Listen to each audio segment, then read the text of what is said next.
What up, everybody? When we were first introduced to Noma in Power Book 2 Ghost Season 3, we got to see the side of Noma as a ruthless drug lord, showcasing her strength, her power, and how she was to be feared. In Season 4, we're getting to see the human side of Noma, showing her vulnerability and her weaknesses. Noma demonstrated that she was no nonsense, all business from the time she was first introduced, retrieving the blue diamond ring that the crew stole from Mecca in Season 2. After it was sold at an auction, she cut the woman's hand off who was wearing the ring, then had her soldiers execute the couple. On a side note, with Carter hating criminals who shed innocent blood, Carter definitely would feel a type of way if he found out that it was Noma who killed that couple in the park that night. So this might come back on Noma at some point, like Ghost's first killing power of Miguel Alvarez came back around after several seasons. Later the same episode, Noma demonstrated again in front of Tariq, Braden, and Kane when she barged into Mecca's penthouse, asking about her fiancé Mecca, and asking how that ring ended up on an auction block. But the joke was on Noma, because I'm not sure if she knew it or not at this time, but her so-called fiancé Mecca had been in New York chasing behind another woman, and she had been getting played. Was this foreshadowing Noma's fate, that her downfall would be getting played by a man? But when Noma and her soldiers busted into Mecca's penthouse, they had one of Mecca's soldiers with them who they were also questioning, looking for answers of what happened to Mecca. And Noma again demonstrated how vicious she was by executing Rocky for just saying her name. Then Noma showed that she was even more feared because not only would she end the lives of the crew if they didn't hold up their end of the arrangement in replacing Mecca, her lieutenant Obi then showed everybody pictures of their family members as a performance incentive. Noma again showed her power and that she was to be feared all the more, having eyes everywhere when she showed up at Tariq and Effie's lunch date in Italy with Obi, demanded that they retrieved a listening device from her ex-husband Francesco Lombardi's mansion. This shocked Tariq and Effie that Noma appeared out of nowhere in another country. But at the same time, this also showed her first bit of weakness, her dependency on other people, because Mecca planted that listening device, and without Mecca, she couldn't retrieve it. And at the same time, without Mecca, she could have killed Tariq, Braden, and Kane that night alongside Rocky. But then, who had she had to move all her product? She was completely dependent on Mecca moving all her weight in the States. It was actually Mecca who had a bigger operation than the crew even thought. This is the reason why Mecca had things like private jets, luxury cars, and was called an international businessman on the news the night he got killed. Mecca made it to the very peak of the game as an untouchable asset who was used as a federal informant.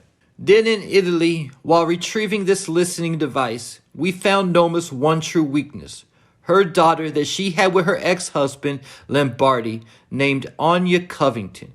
Effie got a portrait from Lombardi's infamous art gallery. But like Tariq said, this episode, Noma also showed she was a straight savage, executing her baby daddy, Francesco Lombardi, and his soldiers without even blinking an eye. By the end of Season 3, Noma was still looking for answers of what happened to Mecca, but at the same time, by then she realized that she had been played. Because when she realized that Monet killed Mecca, she let it slide, and at the time, she even promoted Monet to run her operation in the States. And then demonstrated again on Obi by slashing his face because he kept a secret from her that Effie had got locked up. This conversation, Noma also mentioned her daughter for the first time, telling Monet that if she had a child, she would keep her as far away from this world as possible. And Season 3 concluded with Tariq speaking Anya's name to Noma in an attempt to save his own life. The beginning of Season 4 picked up where Season 3 left off, right after Tariq and Braden escaped the warehouse, and Noma putting a $100K bounty on the heads of Tariq and Braden for targeting her daughter. And this is when we began to see the other side of Noma, as we got a closer look into her life, her vulnerabilities, and her weaknesses. The cool, calm, untouchable Noma that we saw in Season 3 was now snapping at her soldiers after Tariq and Brayden almost got to Anya. Then once Noma's soldiers were out of the room, she told Obi, "You think I want to be exposed? Mecca was supposed to be on the front lines for me." Again, showing her dependency on Mecca. And at the time Noma was most vulnerable, Obi tried to make a move on Noma and got smacked in the face. And Mecca wasn't the only man who played Noma. Obi also did, helping Tariq escape the warehouse and stalling Noma in exchange for getting his family the green cards. And when Obi was picked up by Detective Carter, he also lied to Noma about where he was at. But Drew had found out about the green cards and exposed Obi in front of Noma, and she demonstrated that she was still to be feared when she killed Obi. But at the same time, this could have also been one of her biggest mistakes. Either though Obi wasn't completely loyal, at the same time he was somewhat loyal, and more importantly, he was Noma's lieutenant who, like Mecca, stood on the front lines for Noma, keeping her more insulated. Without Obi, and after losing Mecca, Noma's power has weakened significantly because she is now exposed to new people that she might not be able to trust like she did Mecca and Obi, either though they both played her in one way or another at the same time. After killing Obi, Kane was then able to make a move on Noma and started hooking up with her, replacing Obi and Mecca. Then after hooking up with Kane a few times to gain his loyalty, she then also gave it up to Davis at the end of Season 4, Episode 5. And I'm not here to judge Noma. If she wants to be for the streets, she can be for the streets. Let her do what she wants. Because if a man was in her position doing that, nobody would think anything about it. But at the same time, it's not what she's doing, but who she's doing it with. And letting the wrong people get too close to her could potentially be her downfall. And what's going to happen if Kane finds out that Noma is also messing with Davis? I don't think Davis would care if he finds out that Noma's messing with Kane also, because he's also for the streets. But Kane will most likely be upset because he's done fought for this woman's honor and chose her over his own mother. But at the same time, either though Kane has done all that, there's a good chance that him hooking up with Noma is him playing the long game. Because when he ended his relationship with Effie, he told her that he has to secure his future also. And at this point, Kane is basically running Noma's whole operation. He only needs two things now in order to take over.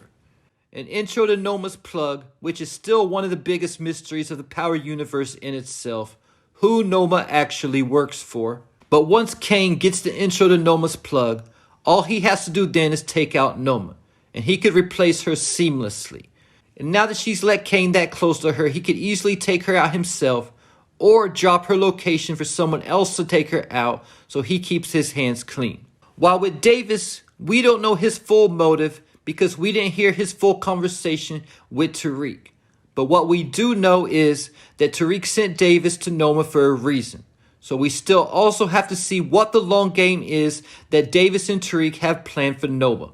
Getting me back to Noma's biggest weakness, her daughter Anya. In episode 1, when we were first introduced to Anya, Noma became a whole different person around her, like the one person in the world she fears is her own child. This is because Anya has no idea what Noma really does for a living, in addition to the fact that Anya is still grieving her father, Francesco Lombardi, who Noma killed.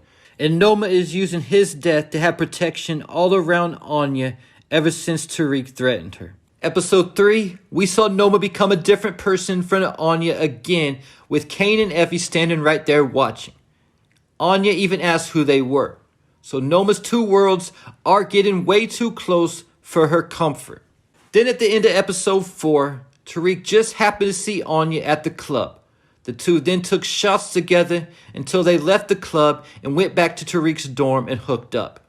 Episode 5, Noma found out that Tariq violated their truce and was back moving product. So her and Kane showed up at the club that he was at, ready to drag him outside and kill him if they had to.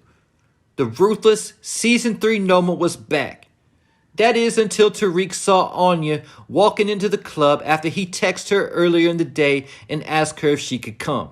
So Tariq walked up to Anya when she walked in, and Noma followed, going from ruthless killer to concerned parent, acting like she was at the club looking for Anya in the first place. and even let Tariq talk to her crazy on her way out, saying that she was too old for their party, that he has to put a cap on the age limit. But maybe she could find an alumni party to attend somewhere. And on the way out, when Anya was in the car, Noma spoke real tough about taking Tariq out to Kane. But when Kane said, "Just give me the word," Noma told Kane that her two worlds were too close together right now. And at the end of episode 5, Tariq texts Anya, and they have plans to get together on Sunday. So it will only be a matter of time until Tariq tells Anya he wants to meet her mother again and shows up at Noma's house with her daughter, completely turning the tables from season 3 when Noma had all the power and control. And because Tariq is gunning for the throne, just like Kane could have eyes on taking Noma's spot. And we already know that Tariq is gunning for her spot from his conversation with Tasha in season 3. And Anya might be the key to getting it. Because unlike Noma, Tariq hasn't hid what he does from Anya. She knows that he's the one throwing the parties and has to know that he's the one who is selling product also, and has no problem with it. She will have a problem though when she finds out that Noma has been lying to her whole life. And there you have it. Leave your thoughts, theories, and predictions in the comments.